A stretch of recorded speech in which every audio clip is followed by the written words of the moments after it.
నమస్కారం అండి. Good morning, సుభానల్లా. మనం ప్రాణాయామం గురించి నేర్చుకుంటున్నాం. మొట్టమొదటి ఇన్పుట్ సరిగా చేసుకో. అవునా? So first correct your input. నువ్వు లోపల వేసే నువ్వు కరెక్ట్ చేయి. ఆ తర్వాత నువ్వు ఇంట్లో అంతా చెత్త వస్తూ ఉంటే నువ్వు ఊడుస్తానంటే నువ్వు చిమ్ముతానంటే అవుతాదయ్యా? కాదు. మొట్టమొదటి కిటికీలు మూసేవయ్యా. ఆ తర్వాత నువ్వు శుభ్రం చేయడం మొదలెట్టు, శుభ్రం అవుతుంది. కన్ను కూడా అంతే, నీ శరీరంలో ఉండే ప్రతి అవయవం కూడా అంతే. మొట్టమొదటి చెడు వేయటం, ధూళి వేయటం, చెడు ఆహారం వేయటం మొదలు మానే. ఆ తర్వాత మంచిది వేయడం స్టార్ట్ చేయి. ఆటోమేటిక్గా 16 నెలల్లో మొత్తం కొత్త శరీరం వచ్చేస్తుంది. ఆటోమేటిక్. నీ శరీరానికి ఆ యొక్క లెవెల్ ఆఫ్ టెక్నాలజీ ఉంది. నువ్వు సృష్టించింది ఏది సరిగా పనిచేయట్లేదు. ఈ మొబైల్ ఫోన్ అవుట్డేటెడ్ 6 నెలల్లో. ఇప్పుడు లేటెస్ట్ మనం సృష్టించిందంతా అవుట్డేటెడే. ఎప్పుడు కూడా అదే గుర్తుపెట్టుకోండి. రాబోయేది కూడా అవుట్డేటెడే. అవుట్డేటెడ్ కానీ ఇదే. అవునా? ఇది అప్ టు డేట్. సో నువ్వు నిజంగా దీన్ని పట్టించుకుంటే, దీన్ని కనుక సరిగ్గా చూసుకుంటే 16 నెలల్లో కొత్త శరీరమే తయారవుతుంది. శరీరంలో ఉన్న ప్రతి భాగం కూడా రిపేర్ చేసుకోవచ్చు. రిపేర్ అవుతుంది ఎప్పుడు? నువ్వు చెడు వేయడం మానివేస్తే, ఎక్సర్సైజ్ చేయడం మొదలెడితే. ఈ రెండు. ఒకటి చెడు ఆహారం వేయటం మానివేయి. రెండోది మంచి ఆహారం వేయడం నేర్చుకో. మూడోది చెడు వ్యాయామం మానివేసేయి. మంచి వ్యాయామం చేయటం నేర్చుకో. ఏది చేయాలో అది చేయాలి. సైంటిఫిక్గా ఉండాలి, శాస్త్రీయంగా ఉండాలి, స్వధర్మం. ఆటోమేటిక్గా నీ హార్డ్వేరు సాఫ్ట్వేర్ రిపేర్ చేసుకోలేనిది ఈ సిస్టంలో ఏమీ లేదు. సృష్టిలో ఏదైనా ఉందా అండి రిపేర్ చేసుకోలేనిది? ఏదీ లేదు. బుద్ధుడే చెప్పాడు, everything, nothing is indispensable, everything is dispensable, everything can be repaired. Problem ఉందంటే సొల్యూషన్ ఉందనే చెప్పాడు ఆయన. అలా దుఃఖము అంటే ప్రాబ్లం ఉందంటే there no problem without solution అని చెప్పాడు. అది నీ ఆరోగ్యానికి సంబంధించినటువంటి ప్రాబ్లం కావచ్చు, మైండ్కి సంబంధించినటువంటి ప్రాబ్లం కావచ్చు. ప్రాబ్లమ్ సాల్వింగ్ టెక్నిక్ మేనేజ్మెంట్ అంతా కూడా ప్రాబ్లమ్ సాల్వింగ్ టెక్నిక్స్ మనం మాట్లాడతారు. జాపనీస్ చాలా ఫేమస్ ప్రాబ్లమ్ సాల్వింగ్ టెక్నిక్స్. వాళ్ళే అన్ని టూల్స్ స్పిరిచువాలిటీ నుంచి డెవలప్ చేస్తారు. PDCA cycle, problem solving techniques. అవును, ఇప్పుడు ఏ కార్పొరేట్ సంస్థ కానీ సో ఏంటంటే ప్రాబ్లమ్ సాల్వింగ్ టెక్నిక్స్. సో ఇదంతా మన స్పిరిచువాలిటీని మనం అర్థం చేసుకుంటే, మన ప్రాబ్లమ్ని మనం కనుక రెక్టిఫై చేసుకోవడానికి ఈ టెక్నాలజీని ఉపయోగించుకుంటే ఎంతో ముందుకి మనం వెళ్తాం. సో మనం ఈరోజు ఈ ముద్రలు మనం నేర్చుకుంటున్నాం. ఏది? శక్తి చాలన ముద్ర. దీని ఏమంటాం? అంగుష్టి ముద్ర. సో ఈ ముద్ర అనేది విశిష్టమైనటువంటిది. కంటి చూపును సరి చేసేదే కాదు. ఇది ఏ విధంగా ఏ ముద్రలో శ్వాస అనేది పైకి వెళ్తుంది, మెదడుకి వెళ్తుంది. అందుకే దీనితో చాలాసేపు చేస్తాం. ఆ తర్వాత చేసేటువంటి ముద్ర శయనముష్టి. ఈ విధంగా పెట్టి శ్వాసను పీల్చుకోండి. ఇప్పుడు మీ యొక్క ఊపిరితిత్తుల మధ్య భాగంలోకి శ్వాస వెళ్తుంది. ఇది రెండో ప్రాణాయామం, ఉజ్జాయి ప్రాణాయామం. ఉజ్జాయి ప్రాణాయామం అంటే ఏమిటి? ఉజ్జాయి ప్రాణాయామం గురించి ఏం చెప్తుంది? అటే ఒక ప్రదీపం ఏం చెప్తుంది? గరండ మహాముని ఏం చెప్తున్నాడు ఉజ్జాయి ప్రాణాయామం గురించి? ముఖం సంయమ్య నాడీభ్య మాకృష్య పవనం శనైః యథా లఘతి కంఠాత్ హృదయావది సస్వనం పూర్వవత్ కుంభయేత్ ప్రాణం రేచయేధిడయా తతః శ్లేష్మదోషహరం కంఠే దేహానల వివర్ధనం నాడీజలోధరాధాతుగత దోష వినాశనం గచ్చతా తిష్టతా కార్య ముజ్జాయాఖ్యంతు కుంభకం.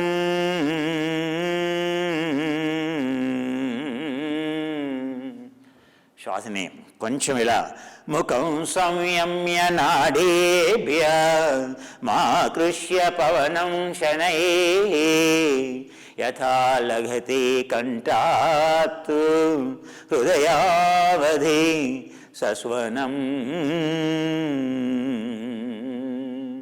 శ్వాసని హృదయంలోకి ఛాతిని పైకుంచి యథా లఘతి కంఠాత్ హృదయావధి సస్వనం ఈ విధంగా పీల్చుకోమని చెప్తున్నాడు. ధ్యానం అంతా సంయమం, ముఖ సంయమం, ధ్యాస అంతా ఇక్కడే ఉండాలి. నాడీభ్య మాకృష్య పవనాశనై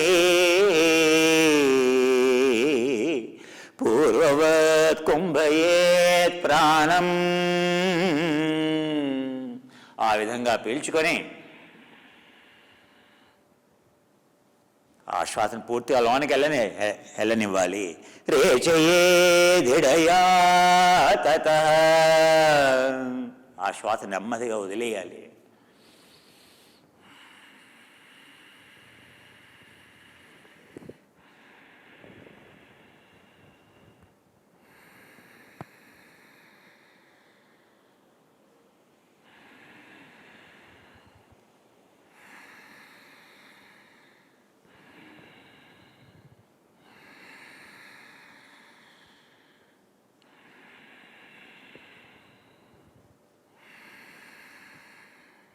ఆ విధంగా శ్వాస ఉండాలని చెప్తున్నాడు.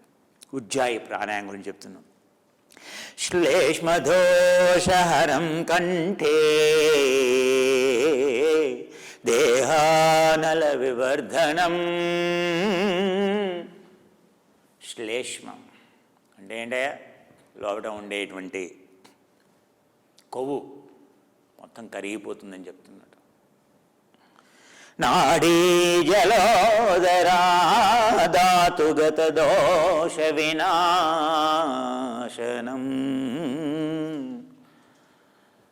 పొట్టలో ఉండేటువంటి వాయువులు కానీ, ఎసిడిటీ కానీ, గ్యాస్ట్రైటిస్ కానీ, ఇంటెస్టైన్ మలబద్ధకం కానీ, ఇలాంటి ప్రాబ్లమ్స్ కానీ, నాడీ మండలాన్ని నర్వస్ డిజార్డర్స్ కానీ, ఇవన్నీ కూడా దోష వినాశనం.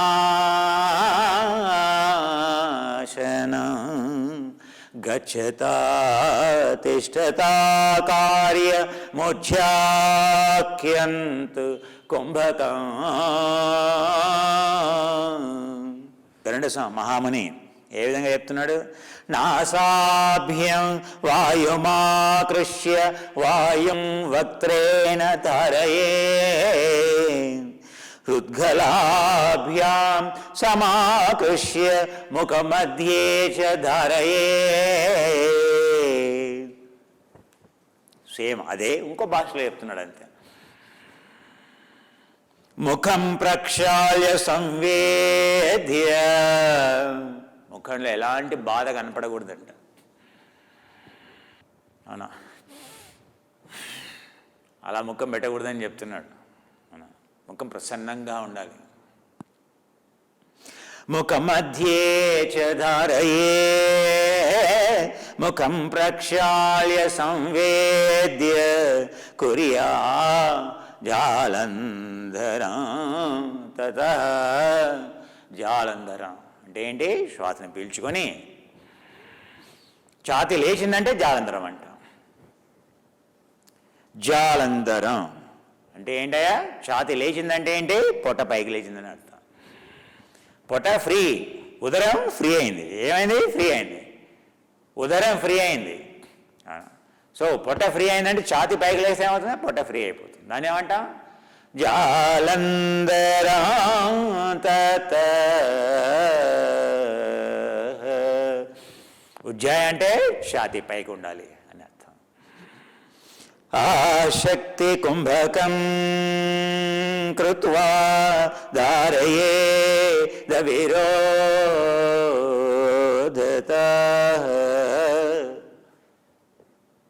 శ్వాసని చక్కగా ఊపిరితిత్తుల నిండా పీల్చుకొని ఆపిపెట్టాలి.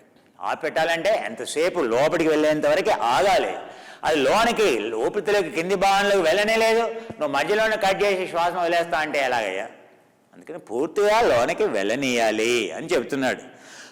ఆశక్తి కుంభకం కృత్వా ధారయేద విరోధతః ఉజ్జాయి కుంభకం కృత్వా సర్వకార్యాణి సాధయే. నువ్వు ఏ పని చేయాలన్నా నీ బ్రెత్ ఇది పవర్. నువ్వు ఏ పని చేయాలన్నా నీ ప్రాణమే నీ శక్తి అని చెప్తున్నాడు. ఆ ప్రాణం అనేది, శ్వాస అనేది ఎలా ఉండాలి? ఉజ్జాయిలో ఉండాలని చెప్తున్నాడు. నువ్వు శ్వాస మామూలుగా తీసుకుంటున్నావంటేనే ఉజ్జాయిలో ఉండాలి. డీప్ బ్రెత్ అనేది కంఫర్టబుల్, సుఖంగా ఉండాలి, దీర్ఘంగా ఉండాలి, సుఖంగా ఉండాలి. దీర్ఘంగా ఉండాలి, ఇది పూర్తిగా ఉండాలి, దీర్ఘంగా ఉండాలి, శ్వాస పూర్తిగా ఉండాలి, సుఖంగా ఉండాలి అని చెప్తున్నాడు. న భవేత్ కఫరోగంచ క్రూరవాయు అజీర్ణకా. ఆ లోపట అవునా ఏది కంపు వాయువులు ఉంటాయి కదా, చెడు వాయువులు ఉంటాయి కదా, అవన్నీ కూడా తొలగిపోతాయని చెప్తున్నాడు. అజీర్ణ వ్యాధి అనేది రాదని చెప్తున్నాడు. కఫం అనేది రాదు. కఫం ఎందుకు వస్తుందయా? జీర్ణం లేకపోతే, జీర్ణం కాకపోతే కఫం వస్తుంది. కఫం అనేది రాదని చెప్తున్నాడు. ఆమవాతం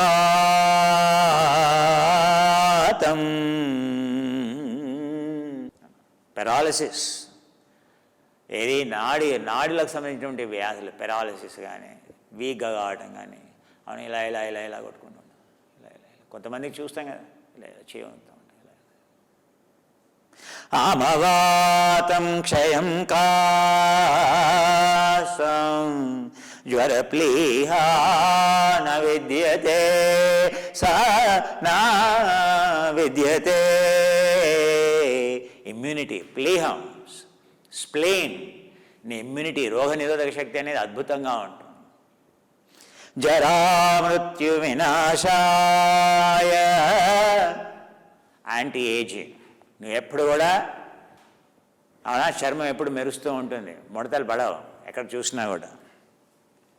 చోజాయే సాధయే నరః, దీని ఉజ్జాయి ప్రాణాయామం అంటారయ్యా. ఏ చెడ్డ తాపాలి అలాంటి ఉజ్జాయి ప్రాణాయామం సాధన చేయి నాయన అని చెప్తున్నాడు. నువ్వు ప్రాణం తీసుకున్నావంటే ఉజ్జాయిలో ఉండాలని చెప్తున్నాడు, ఉద్గతిలో ఉండాలి అని చెప్తున్నాడు.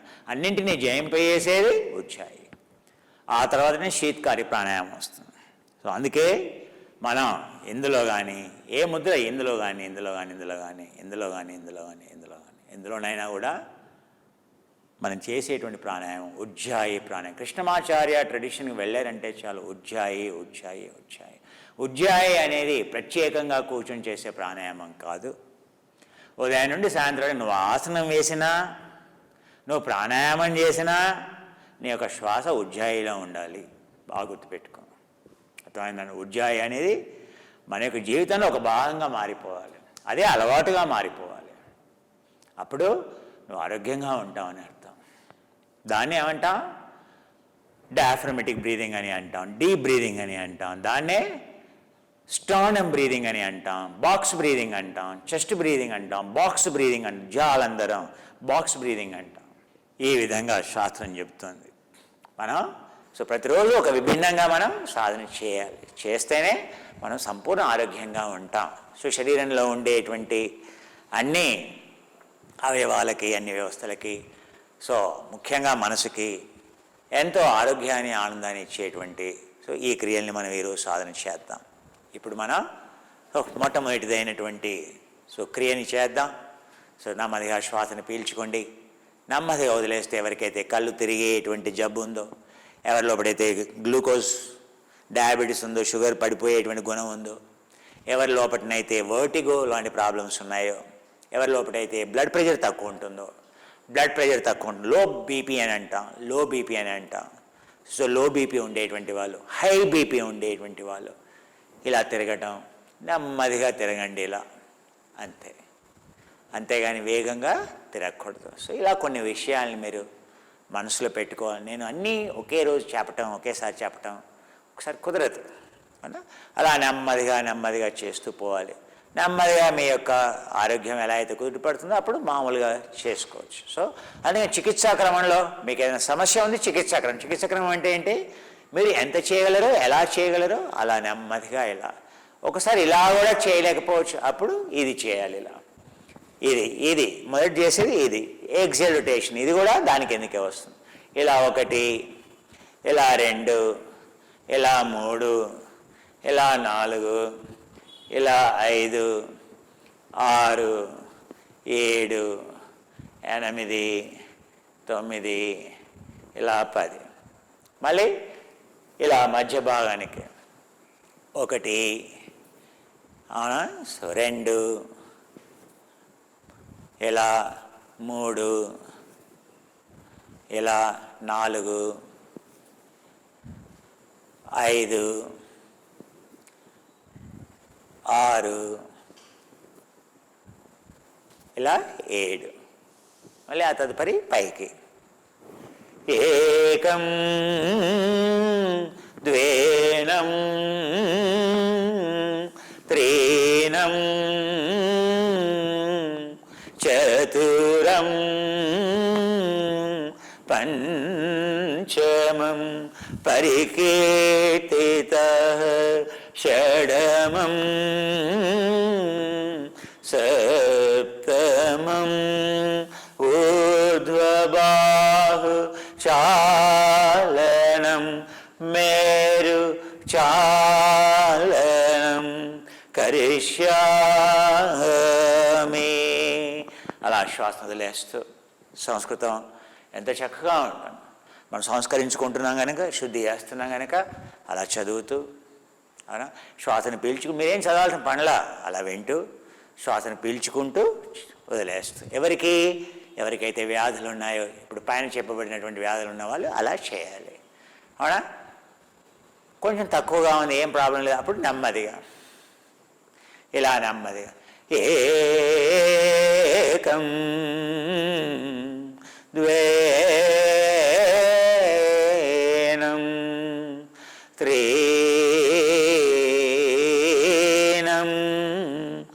చతురం పంచమం షఢమం సప్తమం ప్రదక్షిణం కరిష్యామి. శ్వాసని ఇలా పీల్చుకుంటూ వదిలేస్తూ. ఎవరికైతే ఏ సమస్యలు లేవో వాళ్ళు ఎలా చేయాలి చెప్పాను కదా, ఎలా చేయాలో వాళ్ళు ఎలా చేయాలి. ఏకం ద్వేనం త్రీణం చతురం పంచమం షఢమం సప్తమం. ఇలా నార్మలైజ్ చేసుకోవడానికి ఇలా ఎడమ వైపుకి కుడివైపుకి ఇలా అంటే కాసేపట్లో మీ యొక్క కళ్ళు తిరగడం మానేస్తాయి, బ్రెత్ నార్మల్ అవుతుంది. ఇది విభిన్న రకాలుగా చేసేటువంటి విధానం, మొదటి క్రియ. ఇది ఎంతో ముఖ్యం. సో ఇలా 7తో మొదలెట్టి కావాలంటే 14 వరకు వెళ్ళచ్చు. అవునా, 14 కూడా చేయొచ్చు. ఎవరైతే చేయగలరో వాళ్ళు 14 కూడా చేయొచ్చు. సో వాళ్ళు 14 చేయాలి అని అంటారు. సో 14 కౌంట్తో ఇలా చేయాలి. ఏకం ద్వేనం త్రీణం చతురం పంచమం షఢమం సప్తమం అష్టమం నవమం దశమం ఏకాదశం ద్వాదశం త్రయోదశం చతుర్దశం. ఇలా ఎడమ వైపుకి కుడివైపుకి ఇలా ఫ్రీ చేస్తూ నార్మలైజ్ చేసుకుంటూ నెమ్మదిగా. ఇది ఎప్పుడూ మీరెంతో ముందుకు సాధన చేస్తే కానీ కళ్ళు తిరగకుండా అలా 14 చేయలేరు. ఆ విషయం గుర్తుపెట్టుకో. 7 చేస్తే 14 చేయగలిగారంటే మీ యొక్క ఆరోగ్యం బాగా ఉన్నట్లు లెక్క. అవునా? సో ఆ విధంగా మీరు, ఇది మొదటి క్రియ చేసేటువంటి విధానం. శ్వాసను పీల్చుకుంటూ వదిలేస్తూ, పీల్చుకుంటూ వదిలేస్తూ, పీల్చుకుంటూ వదిలేస్తూ. రెండో క్రియ, శ్వాసను పీల్చుకుంటూ నెమ్మదిగా వదిలేస్తూ కిందకి వెళ్ళి చేతులు నెమ్మదిగా కింద కానించి చేయబోయే ముందు ఈ విధంగా మీ యొక్క బ్లడ్ ప్రెషర్ని నార్మలైజ్ చేసుకుని మూకం కరోతి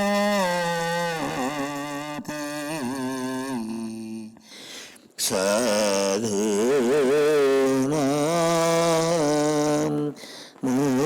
కరోతి ఋషీణాం మూకం కరోతి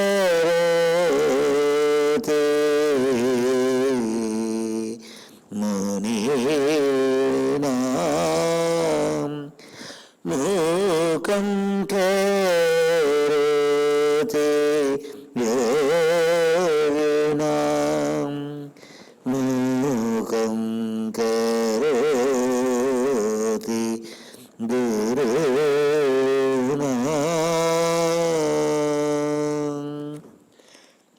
అలా చక్కగా చూసారుగా, అలా అన్నారో లేదో, చక్కగా మీ బీపీ అనేది నార్మలైజ్ అయిపోయింది. అర్ధశ్వానాసనంలోకి ఇలా వెళ్ళి నీటిని మళ్ళీ నేల నుంచి నడుము ఇలా ఫ్రీ చేస్తూ వాచాలం గురుపాదుకాన్ ప్రాతకాల సంధ్యాకాల ప్రణమోచ్యతే.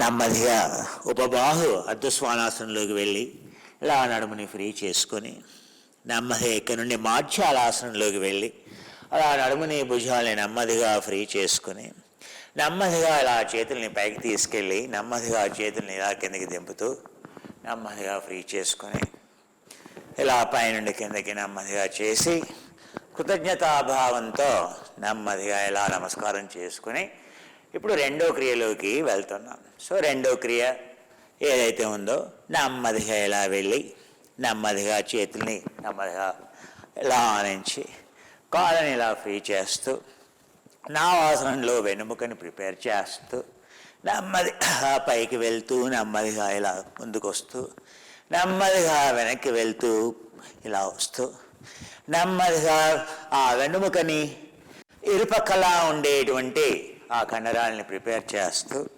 నెమ్మదిగా భుజాలని ముందుకి వెనక్కి నెమ్మదిగా ఇలా వెనక్కి వెళ్ళి విపరీత కరణిలోకి వెళ్ళి ఏకం ద్వేనం త్రీణం చతురం పంచమ షడమ సప్తమ.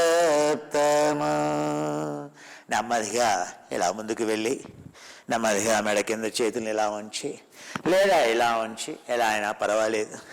ఏకం ద్వేనం త్రీణం చతురం పంచమ షఢమ సప్తమ. మరి నెమ్మదిగా ఇలా వెనక్కి వెళ్ళి మరి నెమ్మదిగా ఇలా ముందుకి నెమ్మదిగా భుజాన్ని ఇలా ఫ్రీ చేస్తూ నెమ్మదిగా ఇలా త్రికూటాసనంలోకి వెళ్ళి నడుము మీద పడ్డటువంటి భారాన్ని తీసివేస్తూ నడుముని సరిచేస్తూ ఇలా ఫ్రీ చేస్తూ మళ్ళీ భుజాన్ని ఇలా ఫ్రీ చేసుకొని మరి నెమ్మదిగా కాళ్ళని ఇలా పైకి ఆనంద బాలాసనంలో ఇలా పైకి వెళ్ళి కాళ్ళని విపరీతకరణంలోకి తీసుకెళ్ళి ఆనంద బాలాసనంలో నుండి ఏకం ద్వేనం త్రీణం చతురం పంచమ షఢమ సప్తమ. నెమ్మదిగా శ్వాస వదిలేస్తూ నెమ్మదిగా అలా ముందుకెళ్ళి నెమ్మదిగా కాళ్ళని అలా ముందుకొంచి ఏకం ద్వేనం త్రీణం చతురం పంచమ షడమ సప్తమ.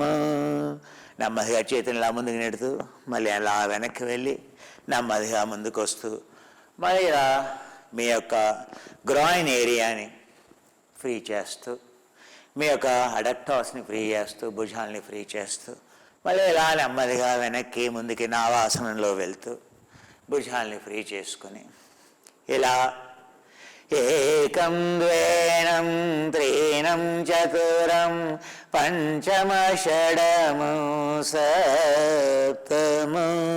ఏకం ద్వేనం త్రీణం చతురం పంచమ షడమ సప్తమం. ఏకం ద్వేనం త్రీణం చతురం పంచమ షడమం సప్తమం. ఏకం ద్వేనం త్రీణం చతురం పంచమ షడమం సప్తమం. ఏకం ద్వేనం త్రీణం చతురం పంచమ షడమం సప్తమం. ఏకం ద్వేనం త్రీణం చతురం పంచమ షడమం సప్తమం.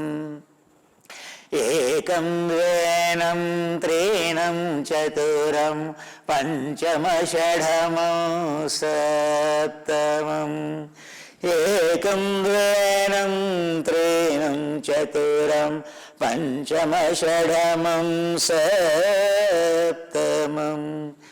ఏకం ద్వేనం త్రీణం చతురం పంచమ షడమం సప్తమం.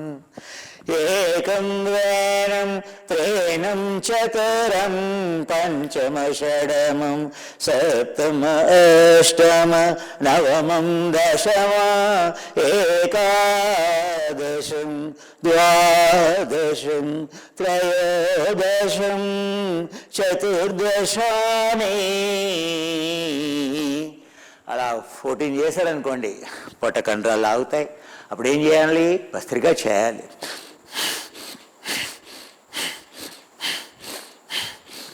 అలా శ్వాసను పీల్చుకుంటూ ఉచ్ఛ్వాస ప్రశ్వాసలతో నిశ్వాసలతో